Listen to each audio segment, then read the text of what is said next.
నటరత్న ఎన్టీఆర్తో చాలామంది దర్శకులు wonders create చేసిన జానపద బ్రహ్మ విఠలాచార్యతో మాత్రం ఎన్టీఆర్ది స్పెషల్ కాంబినేషన్ అని చెప్పాలి.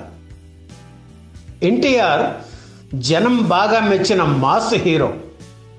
సాధారణ ప్రేక్షకుడికి ఏమి కావాలో అవన్నీ అందించగల దర్శకుడు విఠలాచార్య.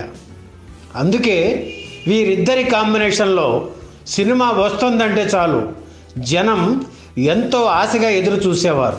పొదుపుగా సినిమా ఎలా తీయాలో తెలుగు నిర్మాతకు నేర్పించిన దర్శకుడు విఠలాచార్య. తక్కువ బడ్జెట్తో సినిమా తీయడంలో ఆయనకు సాటి మరెవ్వరూ లేరనే చెప్పాలి. సినిమా షూటింగ్ ప్రారంభించే రోజునే విడుదల తేదీ ప్రకటించడం అనేది విఠలాచార్యతోనే మొదలైంది. తక్కువ రోజుల్లో సినిమా పూర్తి చేసి విజయాలు అందించే విఠలాచార్య శైలి నచ్చడంతో ఎన్టీఆర్ వరుసగా ఆయనతో సినిమాలు చేశారు. వీరిద్దరి కాంబినేషన్లో 10 ఏళ్ల కాలంలో మొత్తం 14 చిత్రాలు వచ్చాయి. వాటిల్లో 3 విఠలాచార్య సొంత సినిమాలు కావడం గమనార్హం. ఈ 14 చిత్రాల్లో 11 హిట్ అయ్యాయి. మిగిలిన 3 సినిమాలు విజయం మనదే, రాజకోట రహస్యం, పల్లెటూరి చిన్నోడు ఇవి కూడా ఆర్థికంగా ఓకే అనిపించుకున్నాయి. విఠలాచార్య సినిమాల్లో సైనికులు చుట్టుముట్టినప్పుడు ఎన్టీఆర్ వరలోంచి కత్తి తీసి ముద్దు పెట్టుకొని గాలిలోకి జుళిపించగానే ప్రేక్షకులు పరవశంతో చప్పట్లు కొట్టేవాళ్ళు. ఆ మాస్ ఇమేజ్ ఎన్టీఆర్ కెరీర్ను కవచంలా కాపాడింది. ఎన్టీఆర్ విఠలాచార్య కాంబినేషన్కు శ్రీకారం చుట్టిన చిత్రం బందిపోటు. సాధారణంగా జానపద చిత్రాలంటే మాయలు మంత్రాలు ఉంటాయి. వాటి జోలికి పోకుండా మానవ సంబంధాల నేపథ్యంలో బందిపోటు చిత్రాన్ని రూపొందించారు విఠలాచార్య. అంతవరకు ఎన్నో జానపద చిత్రాల్లో ఎన్టీఆర్ నటించినా ఈ చిత్రం కొత్త తరహాగా ఉందని ఆయనకు అనిపించింది.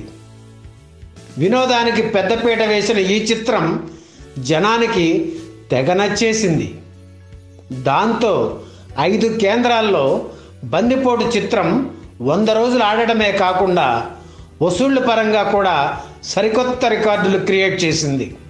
తెలుగులో తొలి రంగుల చిత్రం లవకుశ అప్పటికే విడుదల కావడంతో బందిపోటులోని పతాక సన్నివేశాలను రంగుల్లో చిత్రీకరించారు. ఎన్టీఆర్ విఠలాచార్య కాంబినేషన్లో వచ్చిన 2వ చిత్రం అగ్గిపిడుగు. ఎన్టీఆర్ ద్విపాత్రాభినయం చేసిన తొలి జానపద చిత్రం ఇది. ద కార్సికన్ బ్రదర్స్ నవల ఆధారంగా రూపుదిద్దుకున్న ఈ సినిమాలో రాజశ్రీ, కృష్ణకుమారి కథానాయికలు.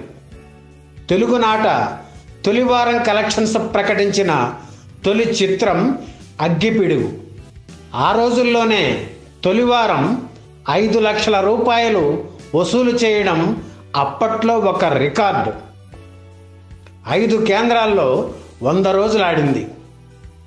నాగార్జున ద్విపాత్రాభినయం చేసిన హలో బ్రదర్ చిత్రానికి ప్రేరణ అగ్గిపిడుగు సినిమానే. ఆ తర్వాత మంగమ్మ శపథం, గండికోట రహస్యం, చిక్కడు దొరకడు, అగ్గి బరాట, కదలడు వదలడు, లక్ష్మీ కటాక్షం, ఆలీబాబా 40 దొంగలు, పిడుగు రాముడు వంటి చిత్రాలు వీరిద్దరి కాంబినేషన్లో వచ్చాయి. అగ్గి బరాట చిత్రంలోని మాయలు మంత్రాలతో పాటు పతాక సన్నివేశంలో హీరో గాలిపటం సహాయంతో నింగిలోనికి ఎగరడం ప్రేక్షకులను ఎంతగానో అలరించింది. తన తనయుడు శ్రీనివాసును దర్శకుడిగా పరిచయం చేస్తూ ఎన్టీఆర్ హీరోగా అగ్గివీరుడు పేరుతో ఒక జానపద చిత్రాన్ని, నిన్నే పెళ్ళాడతా అనే సాంఘిక చిత్రాన్ని విఠలాచార్య నిర్మించారు. ఈ 2 చిత్రాలు ఆశించిన విజయం సాధించలేదు. అలాగే హిందీలో దిలీప్ కుమార్ నటించిన గోపి చిత్రాన్ని ఎన్టీఆర్ హీరోగా పల్లెటూరు చిన్నోడు పేరుతో రీమేక్ చేశారు. ఆ సినిమా కూడా పెద్దగా ఆడలేదు. ఎన్టీఆర్ విఠలాచార్య కాంబినేషన్లో వచ్చిన చివరి చిత్రం ఇదే.